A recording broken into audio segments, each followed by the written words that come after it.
America మాజీ అధ్యక్షుడు Donald Trump మీద కాల్పులు జరిగిన నేపథ్యంలో డొనాల్డ్ ట్రంప్ మీద అసలు ఎవరు కాల్పులు చేశారు, ఆ కాల్పుల వెనక రాజకీయ కుట్ర కోణం ఏదైనా దాగి ఉందా, అసలు డొనాల్డ్ ట్రంప్ మీద కాల్పులు జరపడానికి కారణం ఏంటి అనే దాని మీద మనం విశ్లేషణ చేసుకునే ప్రయత్నం చేద్దాం. ప్రస్తుతం మనతో పాటు ఉన్నారు ప్రముఖ రాజకీయ విశ్లేషకులు, ప్రముఖ సీనియర్ జర్నలిస్ట్ దుర్గా వడ్లమణి గారు. వారితో మాట్లాడదాం.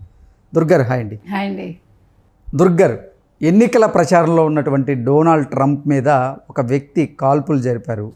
ఇంతకీ అసలు డొనాల్డ్ ట్రంప్ మీద ఎందుకు కాల్పులు జరిపారు, ఆ కాల్పులు జరపడం వెనక ఏదైనా రాజకీయ కుట్రకోణం దాగి ఉందా అంటే ఏం చెప్తారు? ఇది ఎందుకు జరిగిందంటేనండి, ఇప్పుడు ఈ చంపిన ఈ అభిమాని ఎవరైతే ఉన్నారో రిపబ్లికన్ పార్టీ అభిమాని అతను. కానీ డొనాల్డ్ ట్రంప్ మీద కొంత వ్యతిరేకత ఉంది అమెరికాలో, మనకు తెలుసు. ఎస్పెషల్లీ ఇండియన్స్లో మరీ ఎక్కువ ఉంది. అంటే ఇతను వస్తే కొన్ని చట్టాలు తీసుకొస్తాడు, కొన్ని అంటే భారతీయులు కొంచెం ఇబ్బంది అవుతుంది. నాట్ ఓన్లీ భారతీయులు, మొత్తం అంటే భారతీయులు ఒక్కళ్ళే కాదు, కొన్ని దేశాల వాళ్ళకి. ఏది ఏమైనప్పటికీ ఇప్పుడు ఇతనికి అవకాశాలు ఎక్కువగా కనిపిస్తున్నాయండి. ఇది ఒక కుట్రకోణం, ఇది కావాలని చేశారు అని చెప్పేవాళ్ళు ఉన్నారు. అంటే అభిమాని కాబట్టి రిపబ్లికన్ పార్టీకి అది కావాలని చేయించుకున్నారు, ఇది ఎన్నికల్లో ఒక కుట్ర అనే వాదన కూడా వినిపిస్తోంది.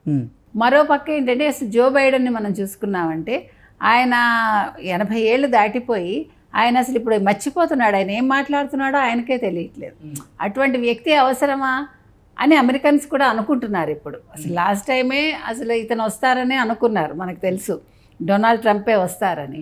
ఇప్పుడు ఈ చంపిన అతను అంటే అంతకుముందు అసలు ఒక అతను గమనించేది సెక్యూరిటీకి చెప్పారటండి, ఇతను ఇట్లాగా జరగబోతోంది అంటే వాళ్ళు సెక్యూరిటీ వాళ్ళు పట్టించుకోలేదు. ఆశ్చర్యంగా అమెరికాలో, అసలు అమెరికాలో సెక్యూరిటీ సిస్టమ్ గురించి మనం చెప్పక్కర్లే ఏ రకంగా ఉంటుందో.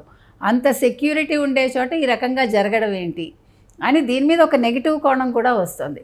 ఆ తర్వాత డొనాల్డ్ ట్రంప్ చాలా ఉద్వేగంగా మాట్లాడుతూ, మీరు ఒక విచారకరమైన దాన్ని చూడాలనుకుంటున్నారా, అయితే చూడండి అంటూ మాట్లాడుతుంటే కరెక్ట్గా ఈ బుల్లెట్ వచ్చిందిట. అతని చెవికి తాకింది. లక్కీగా అతని ప్రాణం పోవాల్సింది, అతనికి అదృష్టం బాగుంది కాబట్టి అతను బతికి బట్టకట్టాడు. ఇప్పుడు ఏదేమైనా కూడా ఇంకా ఈ క్యాండిడేట్కి అంటే డొనాల్డ్ ట్రంప్కి విజయావకాశాలు ఇప్పుడు ఎక్కువై ఉండొచ్చు ఈ సంఘటన వల్ల. మనం చూసుకుంటే మనకి జగన్మోహన్ రెడ్డితో కంపేర్ చేసుకుంటే 2019కి ముందు, ఎలక్షన్స్కి ముందు కోడికత్తి వ్యవహారం మనం చూసాం, మొన్న గులకరాయి వ్యవహారం చూసాం. కానీ కోడికత్తి వ్యవహారం పక్కకు పెడితే గులకరాయి అయితే ఫెయిల్ అయింది. కానీ ఇక్కడ డొనాల్డ్ ట్రంప్కి ఈ అభిమాని అన్నవాడు అంటే అప్పటికప్పుడే కాల్చి చంపేశారు అతన్ని. సెక్యూరిటీ అతను ఎవరు ఏంటి అనేది తెలుసుకునే లోపే అతను కాల్చడం జరిగింది. కాబట్టి ఇది మాత్రం ఇక్కడ ఇతనికి ప్లస్ అయ్యే అవకాశాలు కనిపిస్తున్నాయి మనకి డొనాల్డ్ ట్రంప్కి. ఏది ఏమైనప్పటికీ అండి అసలు ఈ గన్ కల్చర్ అనేది ఎంతవరకు సబబు, ఈ యాంగిల్ కూడా మనం చూసుకోవాలి. అందులో అమెరికాలో మీకు గన్స్ అనేది చాలా ఈజీగా దొరుకుతాయి, మనకు తెలుసు. నేను విన్నది ఏంటంటే ఈ గన్స్ అంటే వీళ్ళు ఉంటారు కదా, ఈ గన్స్ అమ్మే వాళ్ళని ఏమంటాం మనం, అది కూడా ఒక సిండికేట్ లాగా ఉంటుందిట. ఆ సిండికేట్ ఏంటంటే దే విల్ గివ్ మోర్, వాళ్ళు చాలా ఎక్కువ మొత్తంలో కమిషన్స్ ఇస్తారట. సో అందుకని గవర్నమెంట్స్ని కూడా ప్రెషర్ చేస్తారని నేను విన్నా. అంటే ఈ గన్స్ని కొనేలాగా చేస్తారని. అంటే మీకు చూడండి అక్కడ చాలా ఈజీగా గన్స్ దొరుకుతాయి మనకి. అంటే మనం అప్లై చేసుకుని మన వివరాలు ఇచ్చాకే ఇస్తారు, కానీ చిన్నపిల్లల దగ్గర కూడా గన్ కల్చర్ మనం అక్కడ చూస్తాం అది. కాబట్టి ఇది ఎంతవరకు సబబు, ఇప్పుడు ఈ ఇన్సిడెంట్ జరిగాక దాని మీద కూడా చర్చ నడుస్తుంది. అంటే దీన్ని ఎంతవరకు ఇది చేసుకోవాలి. ఇంకొకటి నేను విన్నది ఏంటంటే మీరు కనుక అంటే మీరన్నట్లుగా ఇప్పుడు డొనాల్డ్ ట్రంప్ మీద జరిగినటువంటి ఈ కాల్పుల ఘటన ఏదైతే ఉందో అది కూడా జగన్ నాటకమే అంటారా? అలాగే చెప్తున్నారు. ఇప్పుడు జగన్ నాటకం లాగానే ట్రంప్ నాటకం అయింది అని కూడా ఒక మాట వస్తుంది. ఎందుకంటే రిపబ్లికన్ పార్టీ అభిమానే కదా ఇతను రిపబ్లికన్ పార్టీ అభిమానే కదా, మరి ఎందుకు చంపాలనుకున్నాడు అంటే ఇది కూడా ఒక ముందుగా అనుకుని సరే నువ్వు చంపడానికి ప్రయత్నించు, మనకి కొంచెం విజయావకాశాలు ఎక్కువైతాయి, సింపతి వస్తుందని అనుకున్నారా అంటే అమెరికా కూడా భారతదేశంలాగా ఆలోచిస్తుందా ఈ ఎన్నికల్లో, ఆంధ్రప్రదేశ్లో జరిగినట్టే అక్కడ జరిగిందా అనేది కూడా ఒక ఆలోచన వస్తుంది. ఏదేమైనానండి అసలు ఈ గన్ కల్చరు బాగోలేదు, ఈ విధంగా చంపుకోటాలు బాగోలేవు. అంటే రాజకీయాలు ఎంత దిగజారిపోతున్నాయి, అది అమెరికా ఏంటి లేకపోతే ఆంధ్రప్రదేశ్ ఏంటి అన్నీ ఒకలాగానే ఉన్నాయి. అసలు అమెరికా అంటేనే ఒకప్పుడు భూతల స్వర్గం, అసలు అమెరికా లాంటి దేశం ఉండదు అని అనుకునేవాళ్ళు. కానీ ఈరోజు అమెరికాకి అమలాపురానికి తేడా లేకుండానే ఉంది చెప్పాలంటే. అంటే it's very easy to go, మన వాళ్ళు అక్కడ ఉండడం అన్ని రకాలుగా. అంటే ఏది చూసినా కూడా మన కొత్తదనం ఏమీ లేదు.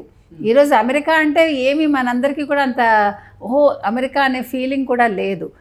ఇలాంటి ఇన్సిడెంట్స్ జరిగాక సో ఇక్కడికి అక్కడికి తేడా ఏముంది, రాజకీయాలు అలాగే ఉన్నాయి, మనుషుల ఆలోచన ధోరణి అలాగే ఉంది, ఎందులోనూ కూడా ఎటువంటి తేడా లేదని అనిపిస్తోందండి. సో రాజకీయ లబ్ధి కోసమే డొనాల్డ్ ట్రంపే అతని మీద కాల్పులు జరిపించుకొని ఉండొచ్చు అనేది మీ భావన అంటారు? మనం చెప్పలేమండి, ఎందుకంటే ఇవి అక్కడి విశేషాలు మనం ఎట్లా కరెక్ట్గా అనలైజ్ చేస్తాము.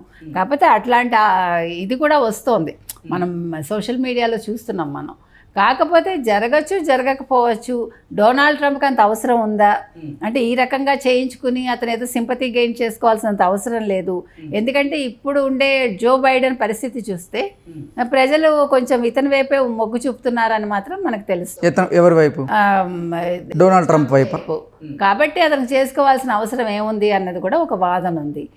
ఏది ఏమైనా కూడా అంటే రాజకీయాలు మాత్రం ఎక్కడైనా ఒకలాగానే ఉన్నాయండి. ఇప్పుడు ఆ పిల్లాడిని చంపేశారు, ఇదే ఇక్కడ జరిగింది అనుకోండి భారతదేశంలో, ఈ పాటికి ఎంత గగ్గోలు పెట్టేసి ప్రజలు ఎన్ని రకాలుగా ఉంటారు.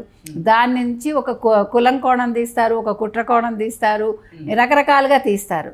కానీ అక్కడ విధానం చూడండి, తప్పు చేసిన వాడు ఎవడైనా ఒకటే అనే కోణంలోనే వాళ్ళు వెళ్ళారు. డొనాల్డ్ ట్రంప్ మీద ఈ కాల్పుల ఘటనకి జో బైడెన్ గారికి ఏదైనా సంబంధం ఉంటుందా అంటే ఏం చెప్తారు? ఏం ఉండకపోవచ్చండి, వాళ్ళు ఖండించారు వెంటనే. ఇంకొక మంచి విషయం ఏంటంటే అతను దెబ్బతిన్నాక అసలు డొనాల్డ్ ట్రంప్ పైకి లేచిన విధానం మీరు చూస్తే హెడ్స్ ఆఫ్ అనిపిస్తుంది మనకి. అంటే మనిషికి అంత కలేజా